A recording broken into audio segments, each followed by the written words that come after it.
Monsieur le ministre, vous avez déclaré que les courageux membres de la flottille pour Gaza ont, je cite, pris des risques inutiles car selon vous, je cite, la communauté internationale est bien avisée du drame humanitaire à Gaza. Mais c'est justement ça, monsieur le ministre. Votre communauté internationale, en réalité la communauté occidentale, USA et Europe, sait tout depuis 2 ans et n'a rien fait pour arrêter le génocide. Pire, elle a armé et protégé Netanyahou. Il est vrai que vous avez personnellement pris récemment une position assez courageuse en qualifiant la situation de génocide et en poussant votre gouvernement à prendre des sanctions contre Israël. Mais vous savez comme moi que pour l'instant ça reste des paroles. La Belgique continue à armer Israël, ne critique pas le plan répugnant de Trump qui veut soumettre les Palestiniens à une administration coloniale dirigée par le criminel de guerre et super menteur Tony Blair de sinistre mémoire, les armes de destruction massive en Irak. Pire, hier soir devant votre ministère, la police de Bruxelles a tabassé plusieurs manifestantes et manifestants. Je cite Nawal. Nous manifestions pacifiquement en direction du Parlement quand tout d'un coup des combis de police sont arrivés de partout nous encerclant. Je me suis retrouvée coincée dans une descente de garage.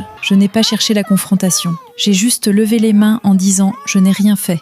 Je manifeste pacifiquement. Malgré cela, le policier en face de moi m'a asséné un coup de matraque sans aucun motif. Monsieur le ministre, vous avez des enfants, des petits-enfants. S'ils vivaient à Gaza, ils seraient en train de mourir de faim ou de subir des traumatismes qui les marqueront pour toute leur vie. Alors, avec tout votre respect, cessez de donner des conseils paternalistes aux courageux membres de la flottille. Ils savaient les risques qu'ils couraient, ils savaient qu'Israël est un État voyou qui remplace le droit par la violence, et ils ont décidé que le plus grand risque n'était pas d'être blessé, mais que le génocide continue. Monsieur le ministre, joignez maintenant les actes à la parole, s'il vous plaît. 1. Enquêtez, faites punir les flics tabasseurs et ceux qui ont donné les ordres. 2. Déposez plainte contre les pirates d'Israël. 3. Mobilisez des navires de guerre belges pour protéger jusqu'au bout la prochaine flottille déjà annoncée. C'est grâce au peuple, aux gens d'en bas, que les choses peuvent changer.